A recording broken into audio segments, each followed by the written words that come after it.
Hello, this is Brian J's Nerd Talk, and this is my review of the season 1 finale of Lord of the Rings: The Rings of Power, and it was just terrible, just dreadful. Spoiler alert for everybody. This is a spoiler review of the last episode of Lord of the Rings: The Rings of Power, but yeah, the big reveal that we were all expecting is Halbrand is Sauron.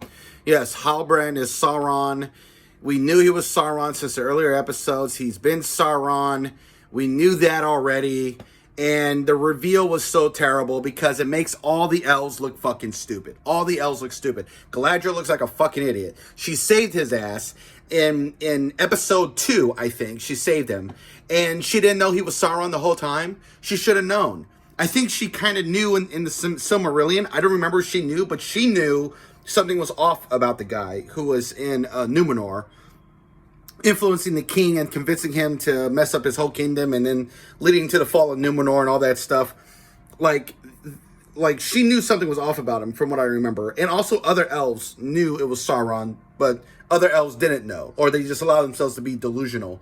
But the thing is that all these elves were in contact with Sauron, and he also made the technology and the machine to help them make the rings, which I'm like, okay, fine, but it didn't happen the way it's shown in the show. In the Silmarillion, in the book, in the Second Age, he didn't really do any of that stuff per se. At least not in that way. The writing was terrible. The stranger is still a mystery box, even though they've confirmed in the episode that he's a wizard. They haven't confirmed that he's Gandalf or Saruman. And Saruman is different from Sauron. Sauron's the evil Dark Lord. Saruman was a wizard that got turned evil or whatever. But I'm assuming the wizard is Gandalf, with, those 3 people that thought he was Sauron, who apparently are a bunch of idiots that were just revealing he was a good wizard or something like that. It was like a red herring. And that's the thing. All this mystery writing and these mystery boxes are done because the writers named Patrick McKay and J.D. Payne are a bunch of idiots who are Bad Robot writers. They're writers from Bad Robot. And what did they learn from J.J. Abrams and all those shitty writers is to do mystery boxes. Just create a mystery, a question mark, and then don't answer. Just keep people guessing until the next season, thinking people are going to show up. Well, people are probably not going to show up because this whole episode was tedious as fuck. It was tedious, it was boring, full of mystery boxes, doesn't answer any questions. Most of the season was boring as hell. The only episode that had a clear story and it was actually going somewhere, had a lot of action, was episode 6. And after episode 7, we don't see Arondir and Bronwyn, who were like the 2 interracial couple who I wasn't really emotionally connected to, but I was like, oh, cool, we're seeing like an interracial couple here. You have a black Puerto Rican elf with a white-looking Iranian woman who's playing a human. I'm like, okay, this is cool. And I was like, they're building up to them finally kissing. I'm looking forward to this. They're going to kiss. And then they get to episode 6, and they finally kiss, and what happens? The camera cuts away from them kissing. Like, they're about to kiss, and then the camera just cuts away to a long shot of them kissing. Like this is 1967 in the movie Guess Who's Coming to Dinner, where Sidney Poitier is making out with a white woman, but it's all blocked out. You don't see none of the kissing or anything like this. So when they did that in episode 6, I was like, what is this, 1967? What the fuck? This is 2022. They should be kissing. We should see full-on kissing, lips, whatever else. But, so I was like, wow, I got gypped. 6 episodes, looking forward to something, and nothing happens. Nothing. You don't see nothing. Absolute disappointment. Truly fucking terrible.